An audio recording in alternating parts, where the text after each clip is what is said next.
Good morning, everyone. Jim Clark here at the Synchronicity Sanctuary in Central Virginia to share a contemplative focus with you today. And today, that focus that I'd like to share with you is what is not. What is simply is. Call it source, call it consciousness, call it God, call it life. Isness is the essence of our being, our existence in each moment of its happening. What is our ground of being. What makes what it is not, is our stories about what is. It is not, we create our reality with our stories, and that reality is illusion. So, in every moment that we experience ourselves as a human being alive and aware of a world external to us, we are seeing or hearing or feeling or combinations of everyone, all these different senses of something outside of ourselves that we are separate from. And the moment we do this, which we do just automatically, we run a story. It can be a positive story or a negative story. It can be fearful. It can be loving. It can be all kinds of stories. But what we make out of what is out there is really what's in here, inside of us. So we're creating separation, would be the simplest way to put it. You separate from me, and when I see you or speak with you or interact with you, I have stories running, and when those stories are running, am I conscious of that or am I unconscious? Am I just running stories or witnessing my stories and taking them as truth when in fact it's just a story that I'm creating? I have no basis for that whatsoever. So when people in relationship, that's a very good context for exploring this, is when they have difficulty in their relationship, it's usually because they have built up stories about each other unconsciously, and at some point it becomes too stressful to not express what they've created, even though what they've created is not truthful. What they've created is an illusion, and that illusion is causing discomfort and stress in themselves because they created it. It doesn't exist in somebody else. They have their stories, you have yours. So we get stressed, and then we have to express something, or we feel like we have to do something about it. And what we usually do is we just make things worse because we're acting on an illusion as if it was the truth. What if we just saw what is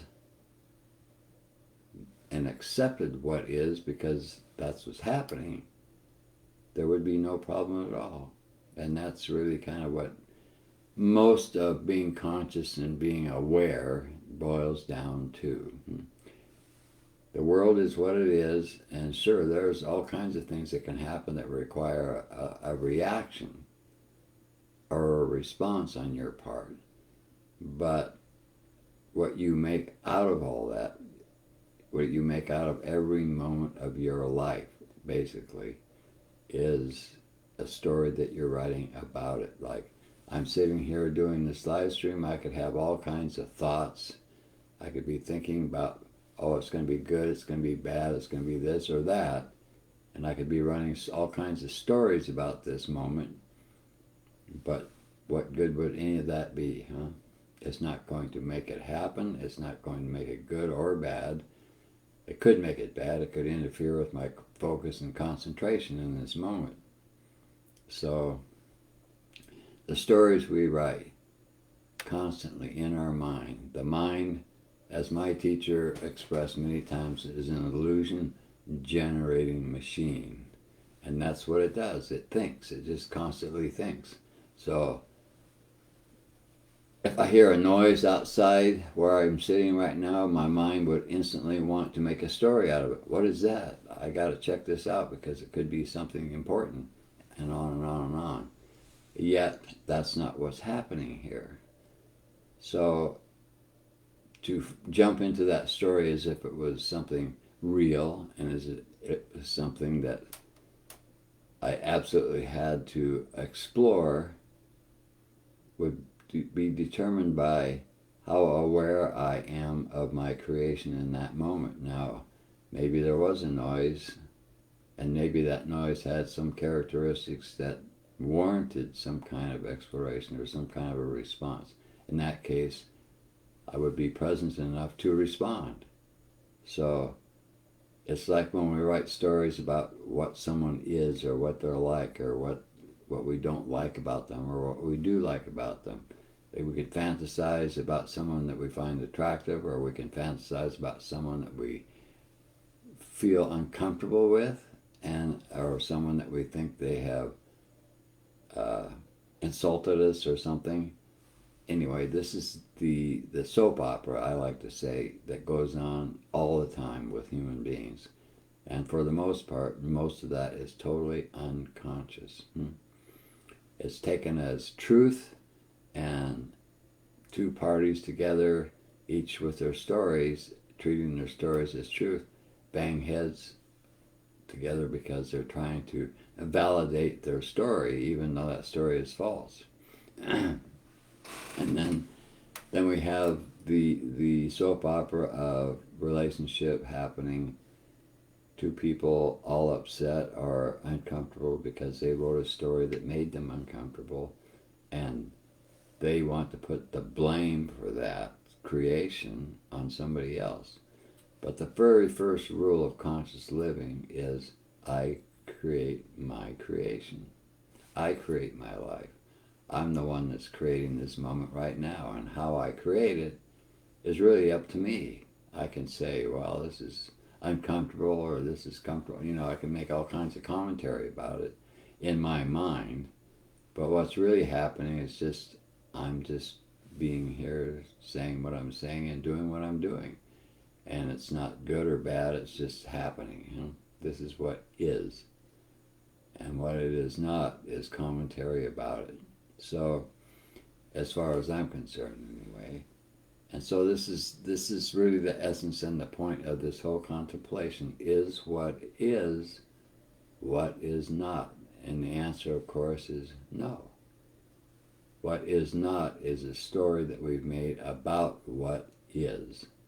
See, the world is just being. Everything in this world is just being, for the most part, because they don't, like a tree, it just bees a tree. Animal bees an animal. And whatever that means is what's happening. So you just gauge your interaction with the world around you based on the isness of what is, instead of your stories about it. And ultimately, as you become more and more aware of your creation and the stories that you're making, you start to make stories consciously. And then as you become more conscious in the moment that you're making a story, then you can catch yourself and you can consciously make a story if you want, or you can consciously just say, okay, I don't need this, and stop thinking about what is and simply accept it because it is. What is simply is. So this is the kind of say the journey that I've experienced here myself, because I know when I first came here, when I first started to meditate and really got into it here at the sanctuary, where I was surrounded by all kinds of other people, interacting with them daily, and a lot of people pushed my buttons, and some people I really gravitated towards, and some I just wanted to avoid. And it's the perfect context for exploring your creation. What are you creating? How are you creating? Where is that story coming from? And over the years of looking at this and using contemplations such as this to put a focus on that process, I was able to start seeing myself creating a story. especially ones that have emotional content, because those are the ones that we really grab onto sometimes, and it can just take us on a real ride if we not aware of the fact that we're the ones that are creating that story. So the really great thing about exploring and coming to awareness about in the moment about your story writing is the fact that you can create your creation by choice, not as a victim of external circumstances. I mean, for example, if you're running around in town shopping and stuff like that, and you have something happen in a store or on the road or whatever, you can simply witness all this stuff, and irregardless of what it is, you're not writing any stories about it. You're just watching the show around you as you are traveling through it, and you're part of that show, but you're a witness at the same time that you're a participant in that show. So that's a huge shift in terms of how you experience yourself, how you experience the reality around you. When you realize that the world is what it is and have no idea what that is, perhaps, but it simply is. It's not for you, it's not against you, it's just a happening that's happening. Just as we are a happening that is happening. We are born, we're living this life where we've accumulated a lot of stories, and where we have been taught to create stories, and where we have put value on stories, and so forth and so on. And we think that that's important. We think that that's the ultimate. And so we strive to create a story that we like. Or if we're really down and out, we create stories that we don't like, and then we experience the results of our creation, and we wonder why. It's like when you see somebody that's not doing so well in life,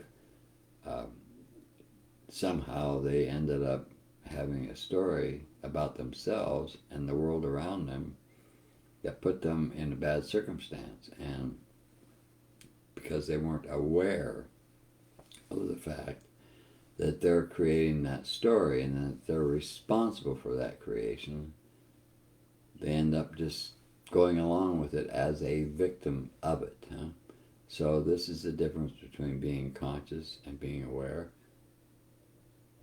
and not being aware and being unconscious about what life is for you. It's not life is not being determined from something outside of yourself so much as it's being determined by what stories you're writing about it and how you're taking all that. So if you're running a story that you don't like, take a look at that story. If you're running a story that you do like, look at that too, and then start contemplating the possibility that you could take charge of your life and create the story that you want to create. And also, you may not want to create any stories at all. Maybe you're just fine as you are, because then you're more of what is than what is not. The more you witness yourself, the more you witness life, the more you become content with what is, because what is what is happening, and you are congruent with what is happening because you are. And you don't need a story to fit in. You don't need something to justify or explain or understand what is. You just look at it and say, this is interesting creation, so forth and so on. So as you meditate and develop balance and amplify your own power and open up to the awareness that comes with that, you are more and more capable of watching yourself create stories about what is, and seeing how that, and witnessing how that affects you. How does it make you feel? How does it help or hinder your life? Can you interact with people in a way that is positive and that creates positive results for you? Or are you struggling constantly because there's so much tension and stress in relation to the world that you perceive outside of yourself? And that's really the question that you should be asking, because meditation is a practice, and it can be a very intense process, but the value of that process and the value of committing yourself to such a practice is very hard to see. And when you're looking from the outside, it looks like, oh boy, I don't think I want to sit and try to be still and all that. And because it's a challenge and it doesn't happen overnight, usually anyway. So if you put yourself in such a situation and start to realize that there's a possibility for you to take control of your life and to create your life in a way that benefits you, and by virtue of your being benefited because you're creating positive stories that are empowering to you, that's what you will share with the people in your world. You will become a beacon for what is possible, and that is well worth doing. It's well worth being. So that's what I wanted to share with you this Monday morning. Is what is not? No. Simply put. So grab your mind by the reins and watch your creation and create something that delights you, and something that's positive, and something that makes everything and everyone in your world empowered and loving and at peace. So until next Monday, I thank you for watching, and I will be back again, of course, with another contemplation about conscious living and being responsible for what we create.